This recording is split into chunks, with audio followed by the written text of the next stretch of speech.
जय हिंद। नमस्कार दोस्तों, कैसे हैं आप सब बढ़िया होंगे। आज हम सामाजिक विज्ञान का महत्वपूर्ण प्रश्न देखने वाले हैं, जो कि आज जो हिंदी मेरा चैनल से पढ़ के गया होगा वो 100% कह रहे हैं, एक भी क्वेश्चन छोड़ के नहीं आया होगा। ठीक है, नहीं है यकीन तो जाके मेरा लिस्ट में देख सकते हैं कौन कौन क्वेश्चन बताएं, हुब वही क्वेश्चन आया है। ठीक है, चलिए हम सामाजिक विज्ञान देख लेते हैं। ये मतलब दूसरा ठाई से मतलब PDF मंगाए हैं, यानी कि दूसरे के थ्रू, क्योंकि मेरा लैपटॉप कंप्यूटर थोड़ा डिस्टर्ब हुआ है, इसलिए मतलब मैं PDF बनाने में असमर्थ रहा हूँ। चलिए मतलब देखते हैं, पहला क्वेश्चन देखते हैं फटाफट। मेरे चैनल को सब्सक्राइब और लाइक शेयर जरूर कीजिएगा ताकि हमको भी मोटिवेशन मिले। चलिए फटाफट देखते हैं, रॉयलेट एक्ट क्या है। ठीक है, उसका विरोध कैसे किया गया। ठीक है, उसका क्या परिणाम हुआ, यानी कि क्या परिणाम हुआ। तो रॉयलेट एक्ट 1919 ईस्वी में पारित ऐसा कानून था जिसमें भारतीय पर किसी तरह का मुकदमा चलाए बिना शक के आधार पर गिरफ्तार कर 2 साल के लिए जेल में बंद किया जा सकता है। यानी कि रॉयलेट एक्ट जो महात्मा गांधी जी बिना कहले पूछले, बिना कोई मतलब सबूत या जान के वो मतलब किसी को भी बंद कर देते थे अंग्रेज। ठीक है, उसी को रॉयलेट एक्ट कहते हैं। ठीक है, इसका परिणाम क्या हुआ, ठीक है फटाफट देख लेते हैं इसका परिणाम। अंग्रेज अंग्रेज अंग्रेजों ने राष्ट्रवादियों पर दमन शुरू करने के साथ मार्शल लॉ लागू कर दिया।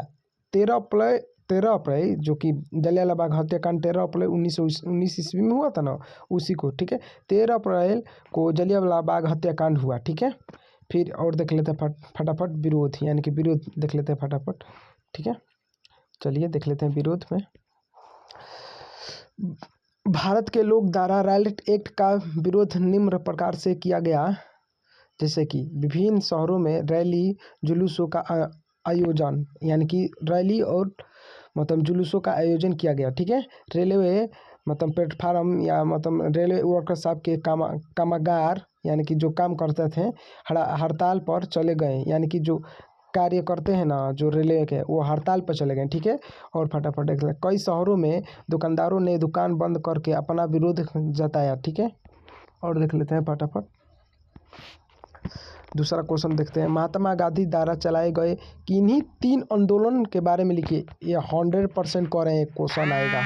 20 तारीख को ये क्वेश्चन आप लोग को देखने के लिए मिलेगा। 100% कह रहे हैं, अगर नहीं मिलेगा तब हमको बोलिएगा। ठीक है, चलिए इसका भी उत्तर देख लेते हैं फटाफट। महात्मा गांधी द्वारा चलाए गए 3 आंदोलन निम्न प्रकार के हैं। ठीक है, चंपारण सत्याग्रह जो कि 1917 ईस्वी में इन्होंने बिहार के चंपारण क्षेत्र का दौरा किया और वहाँ के किसानों की दमनकारी बागावस्था के खिलाफ सत्याग्रह करने के लिए मतलब वो चले गए। ठीक है, करने के लिए प्रेरित किया या चले गए। ठीक है, और देख लेते हैं खेड़ा सत्याग्रह के बारे में फटाफट। 1917 में गुजरात के खेड़ा जिले में किसानों की मदद के लिए सत्याग्रह क्योंकि फसल खराब हो जाने पर प्लेग की महामारी के कारण किसान लगान, यानी कि जो लगान होता था ना, वो नहीं दे पाते थे। ठीक है, नहीं चुका पाते, यानी कि नहीं दे पाते थे या नहीं चुका पाते थे, जबकि सरकार उससे जबरदस्ती, यानी कि जबरदस्ती या जबरन लगान वसूलती थी, यानी कि वसूलता था। ठीक है, और फटाफट देख लेते हैं अहमदाबाद के सत्याग्रह। ठीक है, 1918 ईस्वी में अहमदाबाद के सूती कपड़ा कारखानों में कार्य करने वाले मजदूरों के हितों की रक्षा के लिए उन्होंने सत्याग्रह आंदोलन किया। ठीक है, और फटाफट देख लेते हैं क्वेश्चन नंबर 4 देख लेते हैं फटाफट।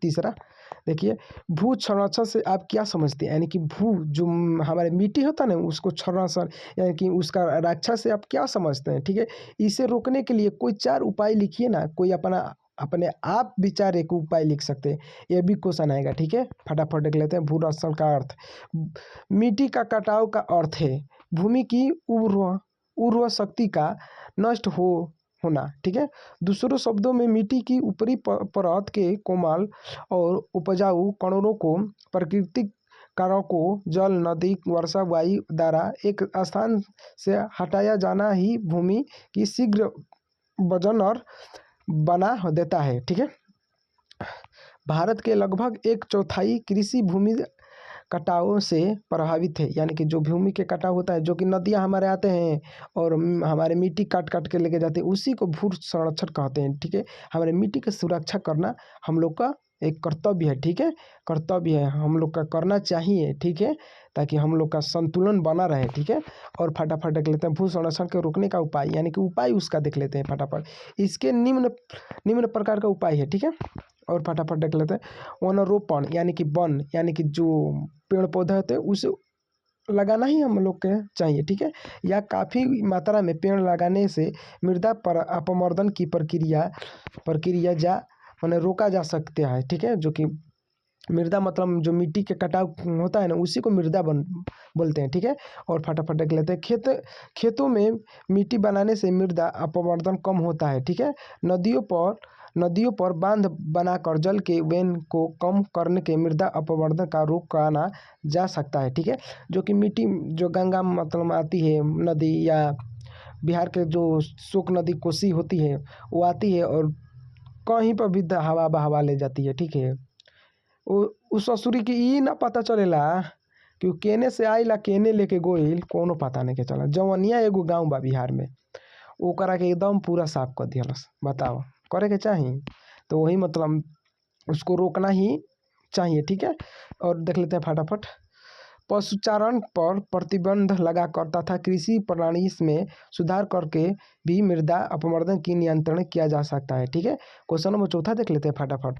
भारतीय संस्कृति हम जो हिंदी में चले गए संस्कृत भाषा में। ठीक है, भारतीय कृषि की 3 विशेषताएं लिखी, यानी कि कृषि यानी कि खेत मतलब जानते हैं, यानी कि कृषि एग्रीकल्चर, एग्री मतलब खेत, कल्चर यानी कि वो हमारे मतलब करना ही है चाहिए। ठीक है, भारतीय कृषि के 3 विशेषताएं लिखिए। ठीक है, प्रकृति पर निर्भरता, यानी कि प्रकृति मतलब जानते हो, जो कि अपना आप पेड़ पौधा हो जाता है, उसी को प्रकृति बोलते हैं। ठीक है, वो प्रकृति के देन ही है। ठीक है, और फटाफट देख लेते हैं भारतीय कृषि मानसून, यानी कि मानसून जानते हो क्या किसे बोलते हैं? मानसून मतलब बादल जो होता है ना, उसी को मानसून बोलते हैं। ठीक है, वर्षा पर निर्भर करती है।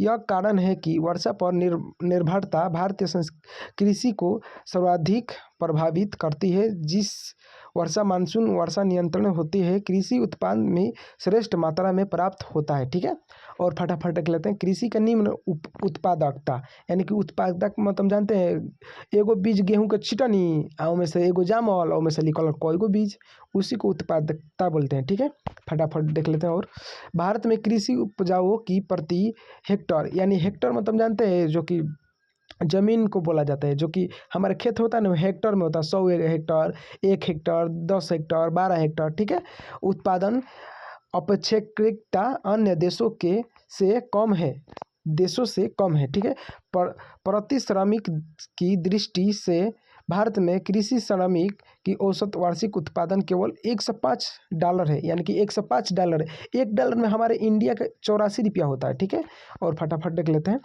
खाद्यान्न फसलों की प्रमुख। ठीक है, भारतीय कृषि में खाद्यान्न फसलों की प्रमुख रहती है, यानी कि प्रमुख रहती है। ठीक है, क्योंकि 100 करोड़ से अधिक जनसंख्या के मान पोषण पालन पोषण के लिए ऐसा किया जाना आवश्यक है, यानी कि जरूरी है, बहुत महत्वपूर्ण है। ठीक है, बढ़ती जनसंख्या के भरण पोषण जो होता है ना, मैंने पाल पोष के जो बच्चों के कल जाला वही खातिर के लिए 65.8% लगभग पर खाद्यान्न तथा शेष भाग पर क्यों व्यापारिक फसलों के उगाई जाती है। ठीक है, क्वेश्चन नंबर 5 देख लेते हैं फटाफट, ये क्वेश्चन जरूर आएगा। ठीक है, गन्ने के उत्पादन के लिए अनुकूल भौगोलिक दशाएं बताइए, यानी कि गन्ने की खेती के लिए क्या मतलब हम लोग को मिट्टी चाहिए, क्या उसके लिए मानसून चाहिए, क्या उसके लिए मतलब मौसम की ज़रूरत है, क्या उसमें कितना पानी चाहिए, उसी के बारे में सिर्फ लिखना है। तापमान कितना चाहिए, बस देख लेते हैं इसका उत्तर फटाफट। गन्ने के उत्पादन के लिए निम्नलिखित भौगोलिक दशाएं आवश्यकता होती है। ठीक है, देख लेते हैं जलवायु, यानी कि जलवायु मतलब जानते हो, जो कि मतलब पानी जो बरसता है उसी को बोलते हैं जलवायु। ठीक है, जो पानी ऊपर से बलता है, जल जल मतलब पानी होता है, वाई मतलब वाई जो कि हवा हवा होता है, ठीक है। गाना उत्प्रासा जलवायु की उपज के गन्ने की कृषि के लिए निम्नलिखित जलवायु उपयुक्त रहती है, ठीक है। तापमान इसमें कितना चाहिए, ठीक है, फटाफट देख लेते हैं। उष्णकटिबंधीय पौधे होने के कारण गन्ने की फसल के लिए उच्च तापमान चाहिए, ठीक है। 20 सेल्सियस डिग्री से 35 सेल्सियस डिग्री की आवश्यकता होती है, ठीक है। और फटाफट देख लेते हैं। वर्षा गन्ने की फसल के लिए माने बारिश मतलब पानी कितना चाहिए, अधिक नमी की आवश्यकता होती है, अतः गन्ना 100 से 150 सेंटीमीटर वर्षा वाले भागों के उगाया जाता है। कम वर्षा वाले क्षेत्रों में यह सिंचाई के द्वारा उगाया जाता है, ठीक है। सिंचाई मतलब जानते हैं, जो कि ट्यूबुल उबुल देखे हैं, ट्यूबुल उबुल उसमें से पानी चलता है, उसी को सिंचाई बोले जाते हैं, जो कि हमारे यहाँ नहर होता है, ठीक है। नहर यानी कि एक नदी में से नहर आता है कुछ कट के, उसी को हम लोग नहर भोजपुरी शब्द में बोलते हैं नहर। उसी में से मतलब पानी से खेत हम लोग पटाते हैं, उसी को सिंचाई बोलते हैं दोस्तों, ठीक है। फटाफट और देख लेते हैं। मिट्टी गाना गाना यानी कि गाना मतलब जो उखिया होला ना, उखिया उसी को गाना बोलते हैं। अनेक प्रकार की मिट्टियों पर उगाया जा सकता है, लेकिन भारत की लवणयुक्त मिट्टी की गाना की पैदावार अच्छी होती है, यानी कि लवणयुक्त मिट्टी होता है उसमें मतलब गाना बहुत अच्छा और बहुत बेहतरीन होता है, ठीक है। और फटाफट देख लेते हैं। उत्पादक राज्य उत्तर प्रदेश, तमिलनाडु, महाराष्ट्र और कर्नाटक, ठीक है। फटाफट क्वेश्चन नंबर 6 देख लेते हैं। चावल की खेती के लिए उपयुक्त भौगोलिक दशाओं का वर्णन कीजिए, यानी कि चावल की खेती के लिए क्या क्या जरूरत होता है, जो गन्ने के खेती के लिए जो जरूरत होता है उसी थ्रू चावल की खेती के लिए क्या जरूरत होता है उसी को देख लेते हैं फटाफट। चावल के उत्पादन के लिए निम्नलिखित भौगोलिक दशा आवश्यक है, ठीक है। जलवायु यानी कि जलवायु चावल के लिए उष्ण और आर्द्र जलवायु बहुत अनुकूल है। चावल की कृषि के लिए निम्न जलवायु उपयुक्त रहती है, ठीक है।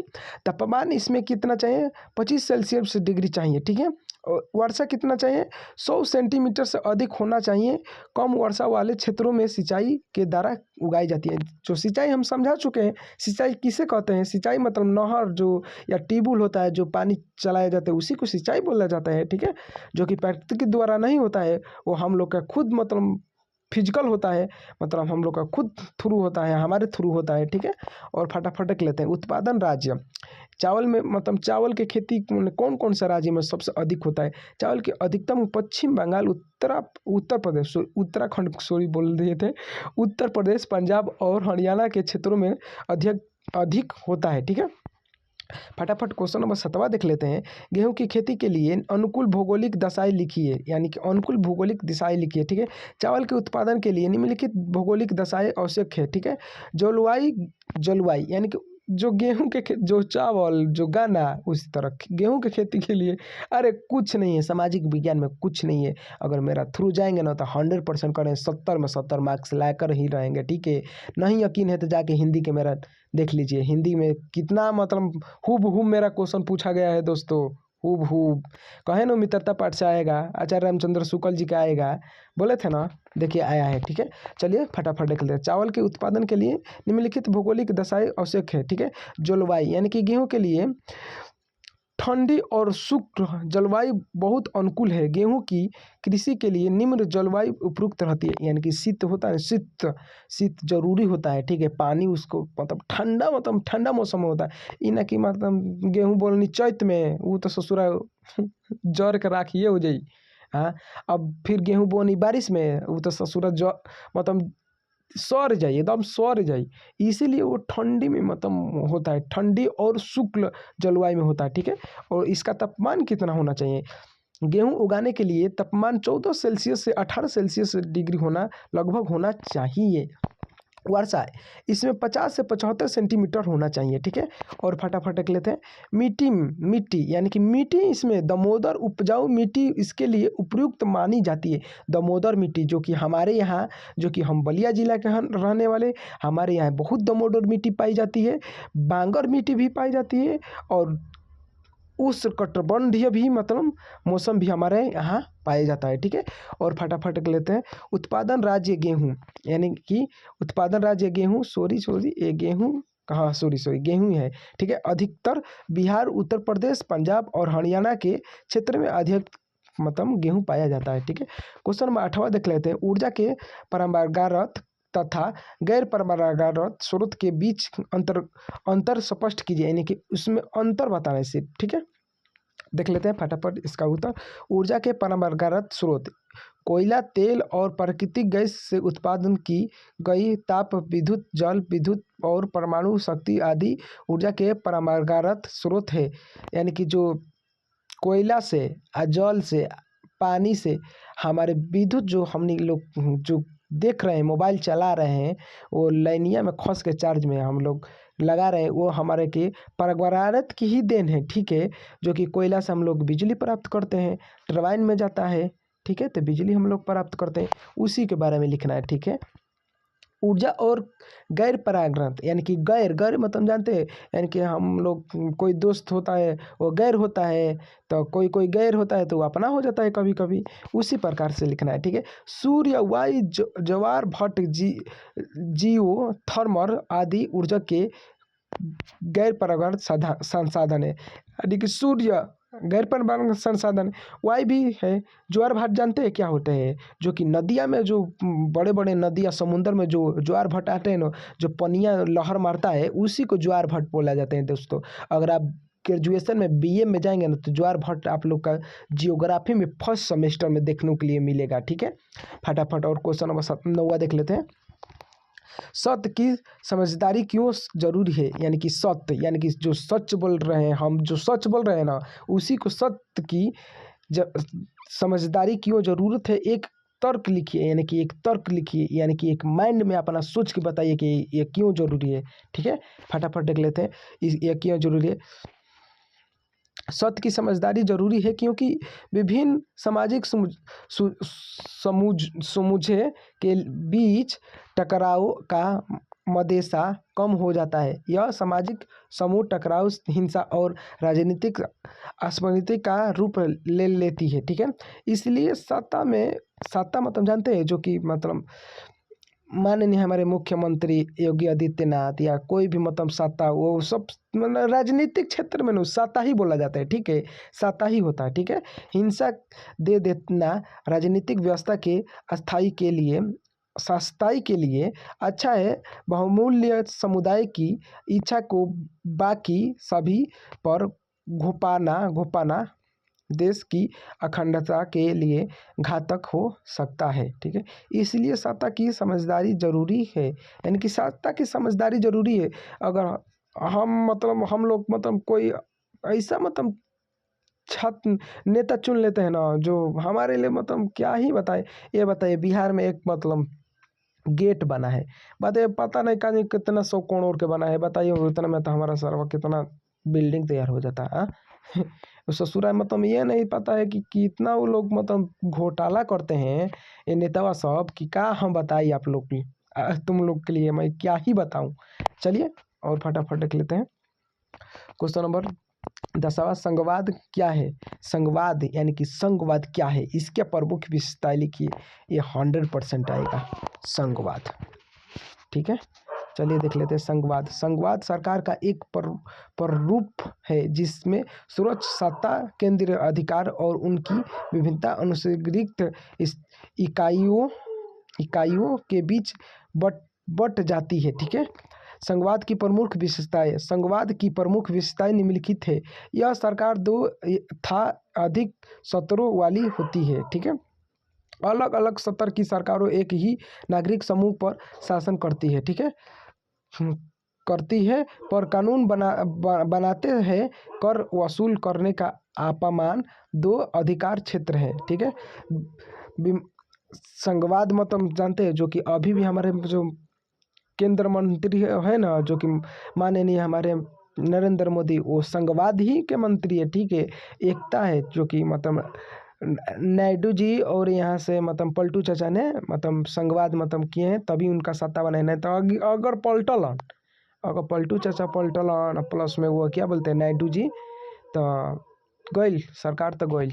ठीक है, देख लेते हैं फटाफट। विभिन्न सत्रों को सरकारों के बीच क्षेत्र संविधान से स्पष्ट रूप से वर्णन होते हैं। ठीक है, संविधान के मौलिक प्रावधानों में बदलाव के लिए दोनों सत्र के सरकार की सहमति जरूरी है। यानी कि दोनों सरकार जो हम एगो सरकार बने, एगो आप लोग हैं, तो आप लोग की भी सहमति में चाहिए और हमारा भी सहमति चाहिए, तभी मतलब हम लोग सरकार चला सकते हैं। ठीक है, और फटाफट देख लेते हैं। वित्तीय स्वायत्तता निश्चित करने के लिए विभिन्न स्वर की सरकारों के लिए राजस्व के अलग 2 स्रोत निर्धारित है। ठीक है, क्वेश्चन नंबर 11 देख लेते हैं फटाफट। भारत की विधायक को, यानी कि भारत के विधायक, यानी कि विधायक जानते हैं जो कि हमारे विधायक ही है, जो कि मैंने विधायक होते हैं, में महिलाओं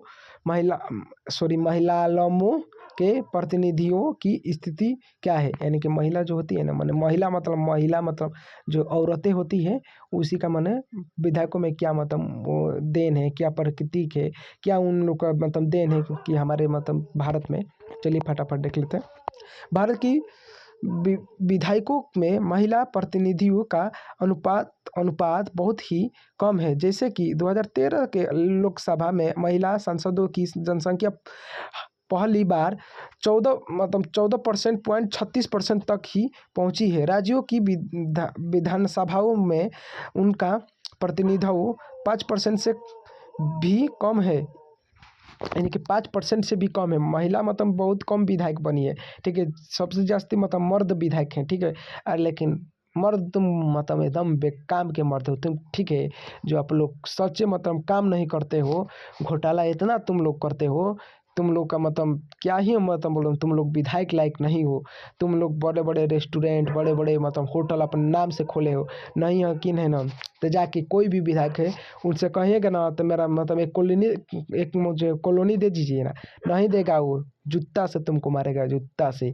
ठीक है, जो ग्राम सभा के प्रधान भी होते हैं ना, वो भी मतलब इतना घोटाला करते हैं कि क्या ही हम बताएं। जो गरीब होते हैं ना, उनको कुछ नहीं मिलता है। इसीलिए मैं कहता हूँ सिर्फ पढ़ो, मतलब शिक्षित बनो और जागरूकता हो को और एकता हो को। ठीक है, कोई ऐसा नेता चुनो जो कि हमारे लायक है। ठीक है, चलिए फटाफट देख लेते हैं नीचे। भारत, अफ्रीका और लैटिन अमेरिका के कई देशों में पीछे है। कभी कभार कोई महिला प्रधानमंत्री या मुख्यमंत्री बल्क भी बाए तो माने बन भी जाए तो मंत्रिमंडलों में पुरुषों की का ही सर्वोच्च रहता है। यानी कि अगर कभी कभी महिला मतलब नेता बन जी सन, तो ओकर के कोनो वैल्यू नहीं के, वो तो पुरुष सामान्य के मतलब हमनिए के माने हम भी मर्द हैं, हम भी एक मतलब पुरुष हैं, लेकिन मैं अपना पुरुष में मतलब खेद है। ठीक है, जो कि महिला को मतलब इज्जत ना दे। ठीक है, आजकल मतलब कहते हैं ना बेटी बचाओ बेटी पढ़ाओ, अरे यार तुम लोग क्या ही बेटी पढ़ाओगे, क्या ही बेटी बचाओगे। इतना रेप हो रहा है, बताइए होना चाहिए? हाँ, नहीं होना चाहिए। चलिए खैर वो छोड़िए, वो सब राजनीतिक क्षेत्र वाले समझे। फटाफट क्वेश्चन नंबर 12 देख लेते हैं। वैश्वीकरण से आप क्या समझते हैं? समझते हैं। ठीक है, वैश्वीकरण का अर्थ है एक ऐसा व्याख्या से ही जिसमें किसी भी देश की अर्थव्यवस्था को विश्व की अन्य अर्थव्यवस्था से विदेशी व्यापार एवं विदेशी निवेश द्वारा घोड़ा जाता है। यानी कि वैविध्यीकरण के मतलब अर्थव्यवस्था जो कि जीडीपी। ठीक है, अर्थव्यवस्था में कारण आज विश्व में विभिन्न देशों के बीच वास्तविक सवाओं का तकनीकी तथा श्रम का आदान प्रदान रहता है या रहा है। ठीक है, चलिए क्वेश्चन नंबर 13 देख लेते हैं फटाफट। राष्ट्रीय आय तथा प्रति व्यक्ति आय में क्या अंतर है? 100% आएगा क्वेश्चन, 100% आएगा ही आएगा, 2026 में आएगा। ठीक है, फटाफट देख लेते हैं। राष्ट्रीय आय और प्रति व्यक्ति आय में क्या अंतर है? ठीक है, राष्ट्रीय आय फटाफट पहले देख लेते हैं। ठीक है, राष्ट्रीय आय अथवा लाभांश उत्पादन के संसाधनों द्वारा किसी एक निश्चित समय में उत्पादन किए गए प्रत्येक पदार्थ एवं सेवा की वास्तविक या शुद्ध मात्रा होती है। ठीक है, और फटाफट प्रति प्रति व्यक्ति आय यानी कि जो एक मतलब हम लोग का आय जाति निवास बनता है ना, उसी के बारे में लिखना है। ठीक है, राष्ट्रीय आय अथवा लाभांश उत्पादन के संसाधनों द्वारा किसी एक निश्चित समय के उत्पादन किए गए प्रत्येक पदार्थ एवं सेवा की वास्तविक या शुद्ध मात्रा होती है। ठीक है, इसमें देख लेते हैं राष्ट्रीय आय में। राष्ट्रीय आय किसी देश भर में वर्ष भर उत्पादन की कई गई वस्तुओं एवं सेवाओं के मौद्रिक मूल्य का संपूर्ण योग होती है। ठीक है, होता है। सॉरी दोस्तों, थोड़ा मतलब पढ़ाते पढ़ाते मतलब मेरा गाड़ा में कुछ हो गया, मतलब गर्दनिया में। किसी देश की राष्ट्रीय आय को उस देश के कुल जनसंख्या से लगभग देने पर हमें प्रत्येक व्यक्ति का आय प्राप्त होता है। ठीक है, प्रति व्यक्ति आय वास्तविक राष्ट्रीय आय कुल जनसंख्या है, यानी कि भाग कर दीजिए। ठीक है, फटाफट क्वेश्चन नंबर 14 देख लेते हैं। ग्रांस रा ग्राव 2005 NREGA 2005 के उपदेश की व्याख्या स्पष्ट कीजिए। यहाँ 100% आएगा, इस बार आएगा लगभग ही, मतलब लगभग कह रहे हैं लगभग में आएगा। ठीक है, लगभग में जरूर आएगा।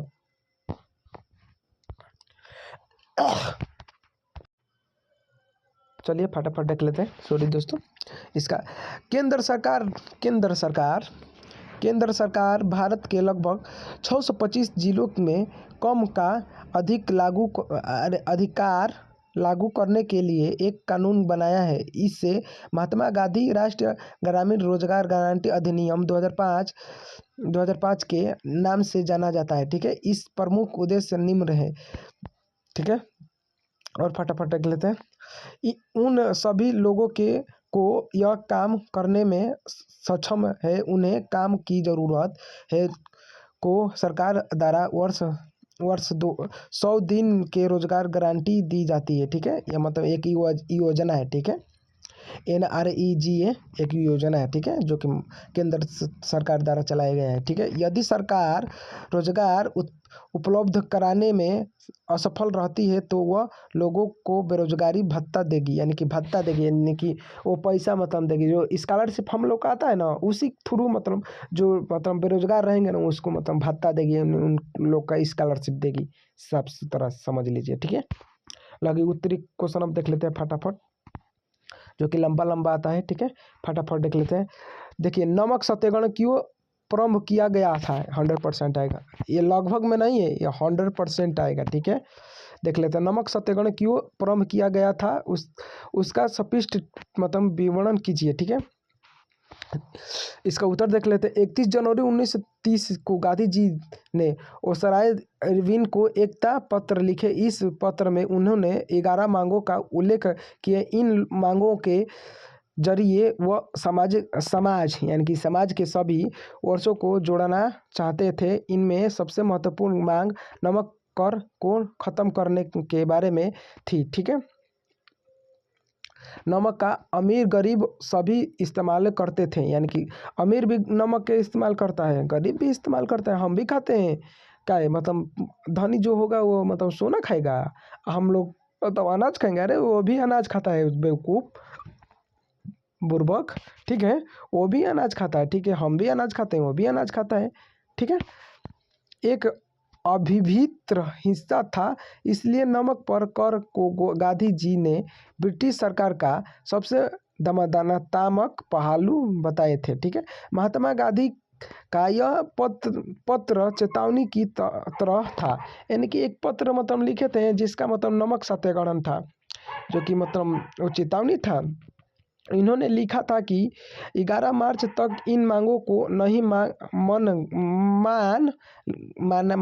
नहीं लिया गया। मानवना माने जैसे कि मतलब समझ रहे हैं कि अगर मतलब हम कोई पत्र दे रहे हैं उसको मतलब 11 मार्च तक ले मान लीजिए। ठीक है, नहीं तो हम आगे भी कार्रवाई कर सकते हैं। ठीक है, कांग्रेस अविन्य अवज्ञा आंदोलन शुरू करेंगी। इरविन झुकाने क्या तैयार नहीं थे। महात्मा गांधी ने अपने 68 20 वर्ष तक वॉलंटियरों के साथ नमक यात्रा शुरू की, यानी कि और 78 की मतलब साथ मतलब 78 मतलब उनका मतलब साथ देने वाले थे। यह यात्रा साबरमती यानी कि साबरमती से गांधी जी के आश्रम से 240 किलोमीटर दूर दांडी समुद्र के पास, जो दांडी हो ना जो गुजरात में है, जाकर समुद्र का पानी उपलाकर यह कानून तोड़ दिया, यानी कि यह कानून नमक सत्याग्रह कानून तोड़ दिया। ठीक है, चलिए और फटाफट देख लेते हैं क्वेश्चन नंबर मतलब लघु उत्तरीय का दूसरा क्वेश्चन। भारत में पाई जाने वाली मिट्टी के किन्हीं 3 प्रकारों की विवेचना कीजिए, यानी कि भारत में अनेक प्रकार की जलवायु, भूमि, आकृति और वनस्पतियाँ पाई जाती है। इस कारण अनेक प्रकार की मृदा विशिष्ट हुई है। ठीक है, और देख लेते हैं फटाफट।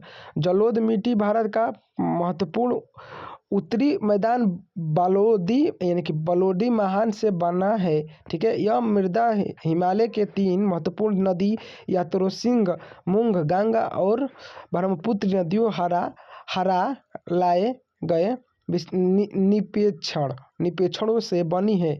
यह मृदा बहुत उपजाऊ होती है, यानी कि जो कच्छ होता है ना, जो कच्छ मतलब जानते हैं, जो नदिया के किनारे किनारे जो बलुआ होता है ना, उसको कच्छ बोला जाता है। ठीक है, जो समुद्र के किनार होता है ना, किनारा, उसे कच्छ बोला जाता है, यानी कि वो बहुत उपजाऊ होता है। ठीक है, यानी कि उसमें बहुत प्रकार के नाइट्रोजन मतलब जो मतलब खेती के लिए जो आवश्यकता मतलब होता है ना, वो उसमें पाया जाता है। ठीक है, चलिए और देख लेते हैं। काली मिट्टी, इन मृदा का रंग काला होता है, इनमें रेगुलुट मृदा भी कहा जाता है। काली मृदा कपास की खेती के लिए बहुत मतलब उपजाऊ होता है। ठीक है, उपयुक्त मानी जाती है या उपजाऊ होता है। ठीक है, यह यह मुद्र महाराष्ट्र, सौराष्ट्र, मालवन, मध्य प्रदेश और छत्तीसगढ़ के कार्य में पाई जाती है। ठीक है, लाल व पीला मृदा देख लेते हैं इसी में फटाफट। इस मृदा में लोह के कणों की मात्रा अधिक मात्रा में होने के कारण इसका रंग लाल होता है, यानी कि लाल मिट्टी में लोहा ज़्यादा पाया जाता है। ठीक है, अगर चुमुक सटाएंगे ना मिट्टी उट्टी में मतलब लाल मिट्टी में, तो उसमें से अधिकांश लोहा हम लोग का मतलब मिलता है। ठीक है, कहीं कहीं पर यह पीली भी होती है। यह मृदा ओडिशा, छत्तीसगढ़ में पाई जाती है। ठीक है, और फटाफट देख लेते हैं लेटराइट मिट्टी, यानी कि लेटराइट मिट्टी। ठीक है, लेटराइट मृदा यानी कि मृदा मतलब माटी होता है, मिट्टी यानी कि हमारे धरती माता। ठीक है, उच्च तापमान और अत्यधिक वर्षा वाले क्षेत्रों में विकसित होती है, यानी कि रेगलाइट मिट्टी अधिक मतलब वर्षा वाला मतलब क्षेत्रों में पाई जाता है। ठीक है, यह भारी वर्षा में अत्यधिक निरीक्षण का परिणाम है। इस मृदा में ह्यूमस की मात्रा कम होती है। यह मृदा कर्नाटक, केरल, तमिलनाडु, मध्य प्रदेश, उड़ीसा तथा असम के पहाड़ी क्षेत्रों में पाई जाती है। ठीक है, और क्वेश्चन नंबर तीसरा देख लेते हैं फटाफट। भारत में संघ व्यवस्था की प्रमुख विशेषता का वर्णन कीजिए। ठीक है, भारतीय संघवाता शासन की प्रमुख विशेषताएं निम्नलिखित है। निम्नलिखित लिखना चाहिए था, लेकिन ये लोग निम्नलिखित लिख दिए हैं। ठीक है, इसके लिए क्षमा मांगता हूँ। चलिए देख लेते हैं 2 स्तरीय शासन व्यवस्था। संविधान ने 2 स्तरीय शासन व्यवस्था का प्रावधान किया था। संघ सरकार और राज्य सरकार बाद में पंचायतों और नगरपालिकाओं के रूप में संघ शासन का तीसरा रूप जोड़ा गया था। ठीक है, शक्तियों का बंटवारा। ठीक है, संविधान में केंद्र और राज्य सरकारों के विधियां अधिकार को 3 ही हिस्सों में यानी कि बोटा गया। समरार्थी सूची पर केंद्र, समरार्थी सूची जो कि समरार्थी सूची पर केंद्र और राज्य दोनों कानून बना सकता है। ठीक है, ये जो क्वेश्चन है ना, ये बहुविकल्पीय में कंपटीशन में भी आता है। ठीक है, कंपटीशन में भी आता है। ठीक है, और फटाफट देख लेते हैं। कठोर संविधान, हमारे संविधान के केंद्र और राज्य के बीच सरला का बंटवारा लिखित है, यानी कि हम लोग का लिखित मतलब संविधान है। इससे परिवर्तन करता असमान नहीं है।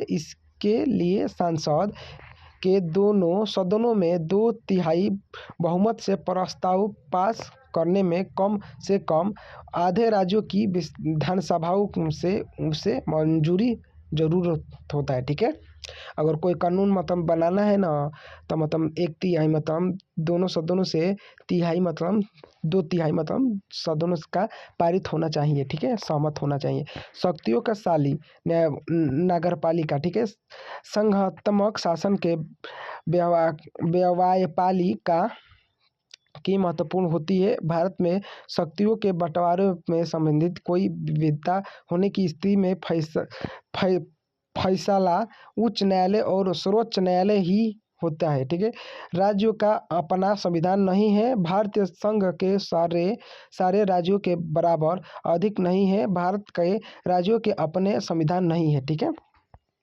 राज्यों का राज्य संघ सूची मतलब आर्टिकल मतलब 1 में आता है लगभग। ठीक है, इतना मतलब राज्यों का अपमान संविधान नहीं है। ठीक है, भारतीय संघ के सारे राज्यों को बराबर अधिकार नहीं है। भारत के राज्यों के अपने संविधान नहीं है। ठीक है, चलिए और फटाफट क्वेश्चन नंबर 4 देख लेते हैं।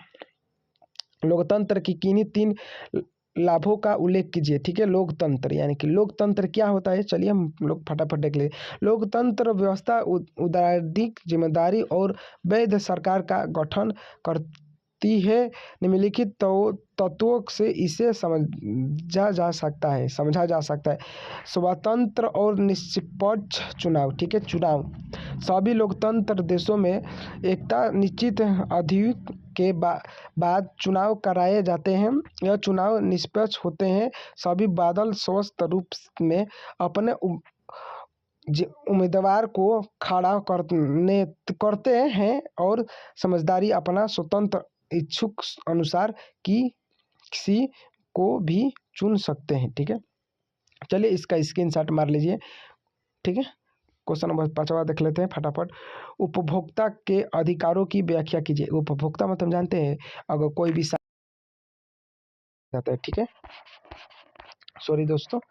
ठीक है, अगर कोई भी सामान हम लोग लेने जा रहे हैं तो वो मतलब उसका मतलब ले रहे हैं तो उसका मतलब रेट जानना जरूरी है। हम लोग एक उपभोक्ता ही है। ठीक है, चलिए क्वेश्चन नंबर इसका मतलब उत्तर देख लेते हैं। व्यापारी दुकानदार और उत्पादक कई तरीकों से उपभोक्ताओं का शोषण करते हैं। अतः उपभोक्ताओं को जागरूक होना आवश्यक है। इसलिए उपभोक्ता को निम्न अधिकार दिए गए हैं। ठीक है, उपभोक्ता के अधिकार दिया गए हैं। सुरक्षा का अधिकार, जब हम उपभोक्ता के रूप में बहुत ही वस्तु और सेवाओं का उपयोग करते हैं तो हमें बाजीकरण और सेवाओं के प्रति सुरक्षित रहने का अधिकार होता है। ठीक है, और देख लेते हैं फटाफट। उत्पादकों के लिए आवश्यक है कि वह सुरक्षा नियमों और विनियोग का पालन करे। ठीक है, और देख लेते हैं फटाफट। सूचना का अधिकार, उपभोक्ता को यह अधिकार दिए सेवा का मूल्य की क्या है कि बार वस्तु का मात्रा और गुणवत्ता के बारे में जानने की सूचना प्राप्त हो। ठीक है, चुनने का अधिकार, यानी कि कोई सामान किन रहे तो उसको मतलब कहते हैं ये नहीं लेंगे वो लेंगे, ये नहीं लेंगे वो लेंगे, फलाना नहीं वो लेंगे, वो चुनने का हम लोग का अधिकार होता है। ठीक है, ये हम जानना जरूरी होता है। ठीक है, उपभोक्ताओं को यह अधिकार है कि वह वस्तुओं और सेवाओं की किस्म तथा उचित मूल्य की जानकारी रखे और एक ही विक्रेता है तो उपभोक्ताओं को पूर्ण अधिकार है कि वह इच्छानुसार ठग मूल्य पर सही वस्तु का चुनाव कर सके। ठीक है, और फटाफट देख लेते हैं। ठीक है, सुनवाई का अधिकार, यानी कि सुनवाई का अधिकार। ठीक है, हर उपभोक्ता को यह अधिकार है कि उपभोक्ता के हित से जुड़ी विभिन्न स्थानीय उन्हें यह आश्वासन दे ही कि उनकी समस्याओं का पूरा ध्यान दिया जाएगा। ठीक है, चलिए और फटाफट देख लेते हैं। देखिए, और जो मानचित्र में आता है क्वेश्चन, जो कि इससे बाहर एक भी नहीं आएगा। ठीक है, वह स्थान जहां जलियांवाला बाग हत्याकांड हुआ अमृतसर में हुआ था। वह स्थान जहां सितंबर 1920 में भारतीय राष्ट्रीय कांग्रेस का अधिवेशन हुआ यानी कि नागपुर में हुआ था। ठीक है, वह स्थान जहां 1927 में भारतीय राष्ट्रीय कांग्रेस का अधिवेशन हुआ, यानी कि मद्रास में हुआ था। चलिए और फटाफट देख लेते हैं। देखिए, वह स्थान जहां 1929 में भारतीय राष्ट्रीय कांग्रेस लिखा है, ठीक है, कांग्रेस का अधिवेशन हुआ, ठीक है, लाहौर में हुआ था, ठीक है। वह स्थान जहां चोरा चोरी कांड हुआ, यानी कि गोरखपुर में हुआ था। वह स्थान जहां जलियांवाला बाग हत्याकांड हुआ, यानी कि अमृतसर, जो कि दोनों क्वेश्चन रिपीट कर गया है, ठीक है। वह स्थान जहां जलियांवाला बाग हत्याकांड हुआ, ठीक है। वह स्थान जहां सूती मिल श्रमिकों का सत्याग्रह हुआ, यानी कि अहमदाबाद में हुआ। इससे बाहर एक भी क्वेश्चन आएगा ना दोस्तों, तो मेरा चैनल को डिसलाइक कर सकते हैं, ठीक है। अगर मेरा वीडियो अच्छा लगता हो तो चैनल को सब्सक्राइब जरूर कीजिए और शेयर भी कीजिए, लाइक भी कीजिए, कमेंट भी कीजिए। तो मतलब वीडियो कैसा लग रहा है, वेरी नाइस या मतलब कैसा लग रहा है, ठीक है। चलिए और फटाफट देख लेते हैं। वह स्थान जहाँ से डंडी मार्च शुरू हुआ, यानी कि साबरमती से गुजरात, ठीक है, जो कि मतलब महात्मा गांधी का आश्रम तक, ठीक है। वह स्थान जहाँ किसान सत्याग्रह हुआ, यानी कि चंपारण, यानी जो कि बिहार में चंपारण पड़ता है, वहाँ पर हुआ, ठीक है। वह स्थान जहाँ सवर्ण अवज्ञा आंदोलन का उद्देश्य उत्पन्न हुआ, यानी कि गुजरात में हुआ था, ठीक है। वह स्थान जहाँ 1917 में चंपारण सत्याग्रह का हुआ, यानी कि चंपारण बिहार, ठीक है। वह स्थान जहाँ 1942 में भारत छोड़ो आंदोलन शुरू हुआ, यानी कि मुंबई में हुआ। वह स्थान जहाँ 1928 में बारदोली सत्याग्रह हुआ, यानी कि गुजरात में हुआ था, ठीक है। फिर फटाफट वह स्थान जहाँ 1930 में सविनय अवज्ञा आंदोलन शुरू हुआ, यानी कि अहमदाबाद में हुआ, जो कि यह मतलब को सॉरी यही मतलब, ठीक है। वह स्थान जहाँ महात्मा गांधी ने सर्वप्रथम उपवास किया, यानी कि चंपारण सत्याग्रह में ही किया, यानी कि जो बिहार में चंपारण पड़ता है, ठीक है। और देख लेते हैं फटाफट भूगोल के महत्वपूर्ण मानचित्र, ठीक है। भाखड़ा गंगाल बांध मतलब कोचीन से नाम सहित दर्शाई, यानी कि पंजाब में हुआ, ठीक है। जो कि इस तरह से मतलब बांध इस तरह से मतलब दर्शाना है, ठीक है, इस तरह से बांध दर्शाना है। सॉरी दोस्तों। भारत में गेहूं के सबसे बड़े उत्पादन राज्य मतलब उत्तर प्रदेश, ठीक है। चावल के सबसे बड़े उत्पादन राज्य यानी कि पश्चिम बंगाल। भारत का सबसे अधिक चाय उत्पादन यानी कि असम है। लाल मिट्टी का सबसे क्षेत्र चिंदारा यानी कि छत्तीसगढ़ है। टिहरी बांध मतलब किस कहाँ है, मतलब चिंदारा उत्तराखंड में है। भागीरथी नदी पर स्थित एक बांध है, टिहरी बांध है, जो कि और देख लेते हैं भारत का सबसे बड़ा काफ़ी उत्पादन राज्य मतलब कर्नाटक है। नागा अर्जुन सागर बांध चिंदारा नाम सहित दर्शाई यानी कि आंध्र प्रदेश में है। भारत का सबसे अधिक जूट उत्पादन राज्य है यानी कि पश्चिम बंगाल है। राजस्थान का राजधानी को चिंदारा मतलब समझा यानी कि राजस्थान का यानी कि जयपुर है हमारा। सलाल बांध किस नदी पर बना है यानी कि हमारे चिनाब नदी पर बना है, जो कि पंजाब में पाया जाता है, ठीक है। और फटाफट देख लेते हैं। दक्षिण भारत की एक प्रमुख नदी को नाम बताइए यानी कि कावेरी नदी है। झारखंड के एक कोयला खदान का नाम बताइए यानी कि झरिया है, जो कि 100%। इससे बाहर अगर एक भी क्वेश्चन आएगा ना तब हमसे पूछिएगा, ठीक है। और देख लेते हैं। उत्तर भारत की एक प्रमुख नदी का नाम लिखिए यानी कि गंगा है। असम में स्थित प्रमुख तेल केंद्र का नाम लिखिए यानी कि डिगबोई है, ठीक है। गुजरात में स्थित एक सॉफ्टवेयर टेक्नोलॉजी पार्क है यानी कि गांधीनगर है, ठीक है। चलिए मेरा चैनल को सब्सक्राइब और लाइक और शेयर कीजिएगा ताकि हमको भी मोटिवेशन मिले। और कमेंट जरूर कीजिए ताकि हमको भी मतलब समझ में आए कि हाँ आप लोग का वीडियो कैसा लग रहा है, ठीक है। इससे एक मानचित्र के दूसरा वीडियो देखने की कोई ज़रूरत नहीं है, ठीक है। मैं मानचित्र भरने का तरीका भी सुबह में बताने वाला हूँ। चलिए तब तक लिए बाय दोस्तों। मेरा चैनल को सब्सक्राइब और लाइक शेयर जरूर कीजिएगा ताकि हमको भी मोटिवेशन मिले। चलिए तब तक लिए बाय दोस्तों।